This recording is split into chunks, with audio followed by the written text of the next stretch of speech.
Thank you, everybody, for coming to the Aaron Torres Podcast YouTube page. If you could do me a quick favor, see that little subscribe button at the bottom of your screen? Go ahead, click that subscribe button. Really does help our channel grow, our audience grow, and I really do appreciate it more than you know. So click that subscribe button. Appreciate your support. Now, here's the video that you came here for. About and conversations about and all that good stuff. Well, I bring it up because we've talked about so many of these great high school basketball players on this channel. And Monday afternoon was actually a very important day in the high school basketball kind of ecosystem. And that was because on Monday, we had the announcement of the 2025 McDonald's All-American rosters. Obviously, look, it's the highest honor that a high school basketball player can have. And bluntly, let's be honest, like most of the players on that list, we're not surprises at all. And it really speaks to just really, frankly, how good the class of 2025 is. Darren Peterson going to Kansas, AJ DeBonsa to BYU, Cam Boozer to Duke, on and on. Well, there was one name that I did see that I guess I was a little surprised by, not because he's not a talented player, but just because of the whole process, with his, not really recruitment, but just kind of his status as a high school basketball player. That's that young man right there, Alijah Arenas, okay? 6'5" guard from California. Yes, he is the son of Gilbert Arenas. And if you listen to the pod, we talked about him probably 2-3 weeks ago. And so he was officially named a member of the 2025 McDonald's All-American team. First of all, congratulations to him. It was officially announced on his father's show and live stream, etc.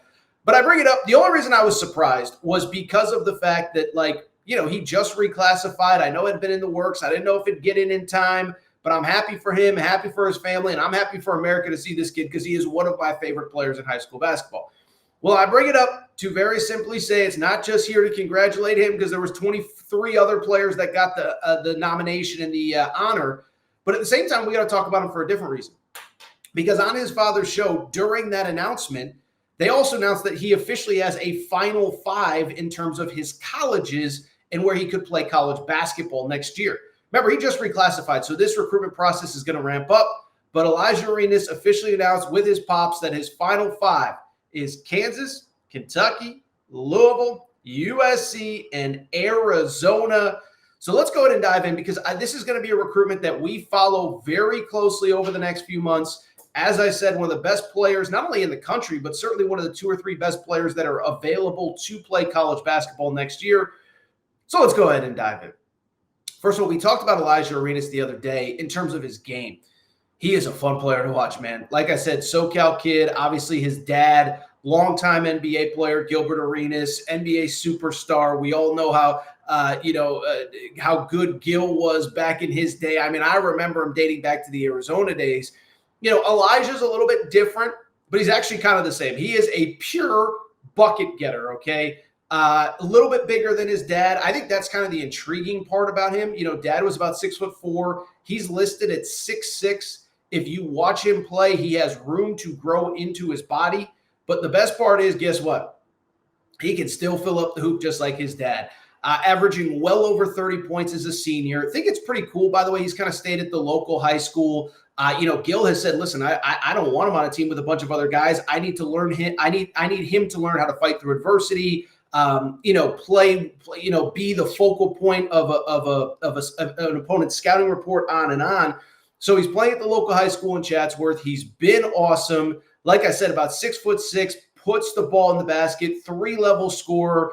Listen, the term that gets used way too much, I think, in scouting is smooth. He's smooth. He is smooth though, man. He is smooth. Like I said, 6'6", can get to the rim, shoot threes. I mean, he is a great player. I think I mentioned it the other day, by the way. I was supposed to go to a game that he played in about probably a month ago, right around Christmas time. Wasn't able to make it. Yeah, he dropped 56 in that game that night, okay? So incredibly talented player. As I said, reclassified this shows you how good he is, okay? Because the 2025 class has a chance to be historically great.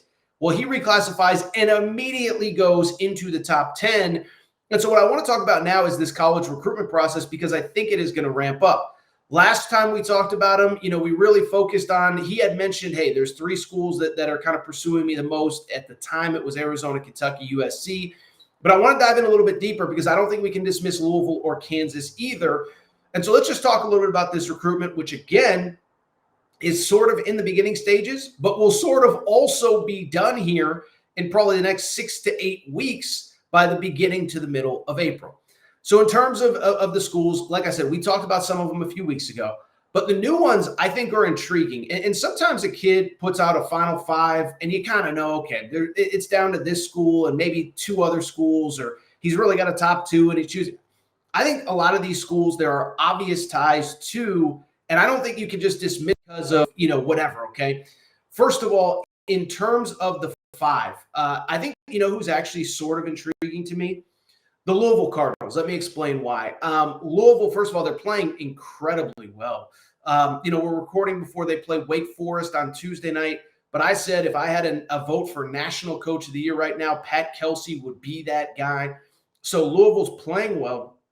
It's also worth noting Alijah Arenas' sister actually plays for the Louisville women's basketball team as well. And so I just bring it up because there are ties to the school. Clearly the family is comfortable. One, just, sending their kids, far away from home. So, listen, I've been covering recruiting long enough to know some kids are just not going to go 3,000 miles from their parents, from their infrastructure, from their family. That's obviously not the case with the Arenas family. But beyond that, I think this is an important part as well, is the fact that in addition to that, and this to me is at least worth noting, I think people are maybe going to overblow this a little bit, but Louisville is an Adidas school, and Alijah Arenas does play for the Compton Magic, an Adidas program on the AAU circuit.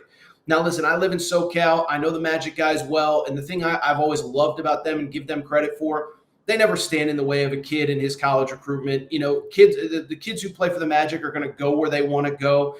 I go back to covering Johnny Juzang. Remember, Johnny Juzang was a Compton Magic kid. He's now in the NBA. Ended up at Kentucky to start his college career. Kentucky's obviously a Nike school. Dalen Terry, former Arizona Wildcat, Compton Magic kid. Arizona's a Nike school. USC had the Mobley brothers, Evan and Isaiah. No, that one's a little bit different because obviously their dad was an assistant coach there. But I just bring it up to very simply say, I don't think the Adidas thing is like a be-all, end-all. He's only going to an Adidas school, but I don't think it'll hurt, especially in this NIL world. He has ties to the company. You wonder if that'll be a thing.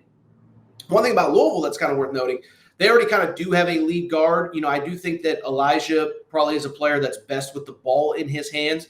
And I do kind of wonder, end of day, is that going to be the best spot for him? Because Mikhail Brown Jr., who, of course, is a 5-star McDonald's All-American himself, point guard, is committed to Louisville. So does Alijah Arenas really fit with him? That's kind of an interesting perspective. But I don't think you can count out Louisville because of the obvious ties with the family to the school.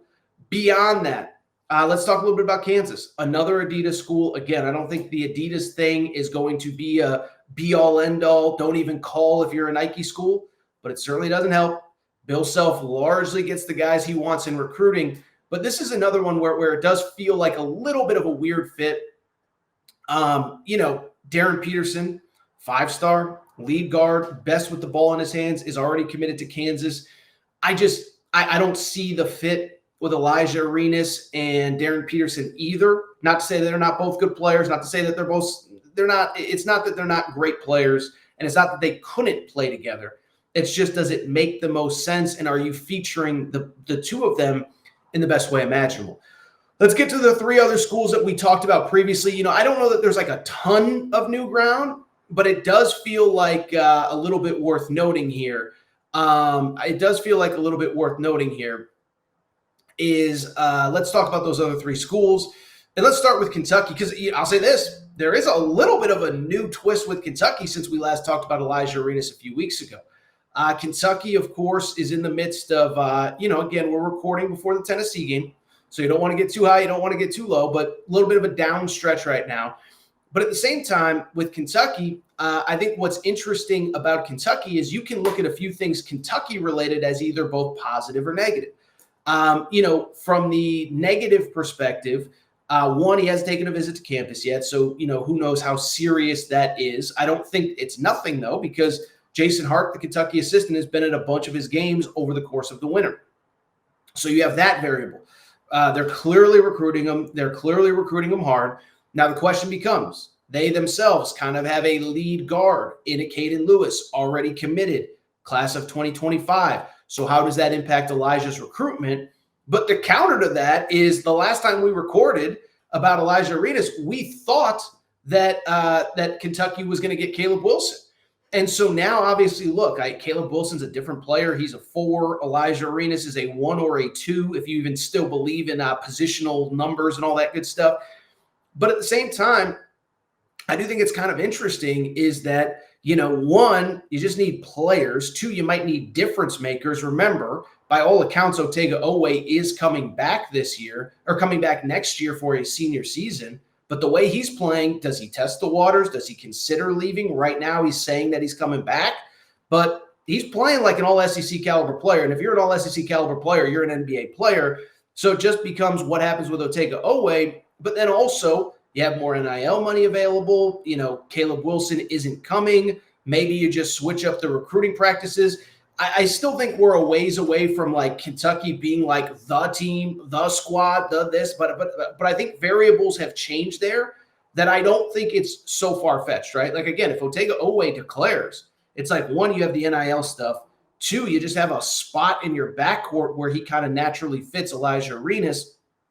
So, again, it's worth noting. USC, listen, we talked about USC last time. Eric Musselman, first of all, this is like an interesting just note in general. Eric Musselman actually coached Gilbert Arenas in the NBA. Listen, love Coach Muss. Coach Muss, if you see this isn't a knock. Shows you Coach Muss has been around a minute. Coach Muss obviously was NBA head coach with the Sacramento Kings, with the Golden State Warriors. But it shows you how long Coach Muss has been around that he actually coached Gilbert Arenas with the Golden State Warriors. I think it was either his rookie year or his second year, maybe both, whatever. So there's family ties there. It's the local LA school. And the thing I keep going back with USC, Coach Muss, I'll say this about him, man. If you can play, if you're the guy, he's going to put the ball in your hands and he's going to let you go. And that's one thing about Coach Muss. He doesn't care if you're a 5th-year senior, 6th-year senior, or a freshman. If you're the guy that can make plays with the ball in his hands, you are going to have the ball in your hands. Go back to the Nevada days with the Martin twins. Caleb Martin was making plays off the dribble. Maybe it was Cody Martin. I can't remember. But one of the Martin twins, if not both, had the ball in their hands. He goes to Arkansas. Mason Jones, SEC Player of the Year caliber guy, didn't get it. He finished second. Doesn't really matter. But Mason Jones, 5th-year, 4th-year senior. Well, I think he was actually a junior. But the point I'm trying to make, Martin twins, Mason Jones. Then a few years later, he had Anthony Black, a true freshman, and put the ball in Anthony Black's hands and said, go make plays. You're my best playmaker. I want you to be a difference maker. And he was. He ends up being a lottery pick. And so I just look at USC, and it's the local school. He'll get to stay close to home. NIL, I don't believe is going to be an issue for USC. I know that they've done some really good fundraising over there. And I just think that they maybe are a little bit more of a variable than people think. And then finally, listen, we got to talk about obviously the school that probably makes the most sense. And that, of course, is the Arizona Wildcats, okay? So Arizona, of course, I think everybody knows if you're watching a video like this, but of course, Arizona is where Alijah Arenas' dad, Gilbert, played. Gilbert Arenas played at Arizona, was part of a Final Four team in 2001. I remember that game. I remember that year. I'm not going to hate to brag, but I was a young whippersnapper that almost won my bracket pool. Had Arizona, I hate to say it, Arizona fans, had them winning the NCAA tournament that year. They obviously were the national runners-up. We don't have to relive that game. But yeah, so Gil played at Arizona, and we've talked about it, but there are obvious ties that make a lot of sense. I mean, one, Elijah's clearly comfortable with the program, with the campus, with the this, with the that. He was there on a visit a few weeks ago for the Duke game back in late November, early December. And listen, I think there's other variables. I think he's pretty close with Bryce James, who, of course, is LeBron's youngest son.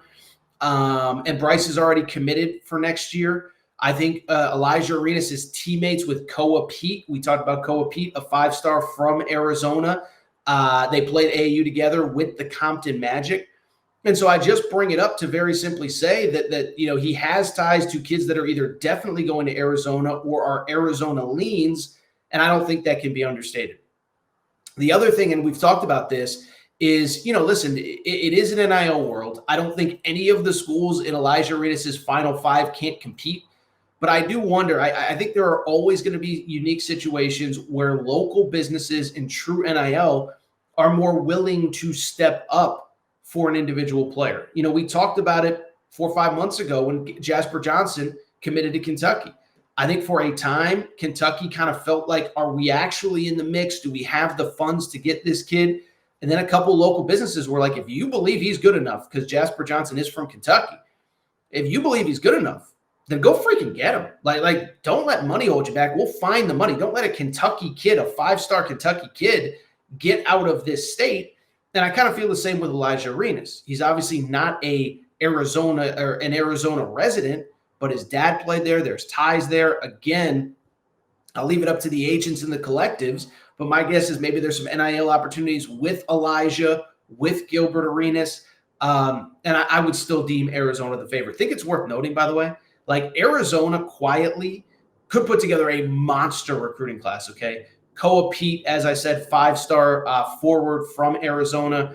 I think that recruitment, he has, I think, a final 5, but that one's essentially down to Arizona or Arizona State. Don't laugh. I actually think Arizona State's in better shape than people think, although I would still say Arizona's the favorite. And then Braden Burries, 5-star guard from San Bernardino, California, another guy that I think could end up at Arizona as well. So it's not inconceivable that 3 McDonald's All-Americans that are uncommitted could all end up at Arizona. But if you're asking me today, if you're asking me about Alijah Arenas, I believe that Arizona would have to be considered the favorite. If you enjoyed this video, do me a quick favor. Make sure to subscribe to the Aaron Torres Pod YouTube channel. New clips, new videos going up every single day. We appreciate your support. We can't wait to continue the conversation. We will be back with full shows on Wednesday morning, and we'll talk soon, people.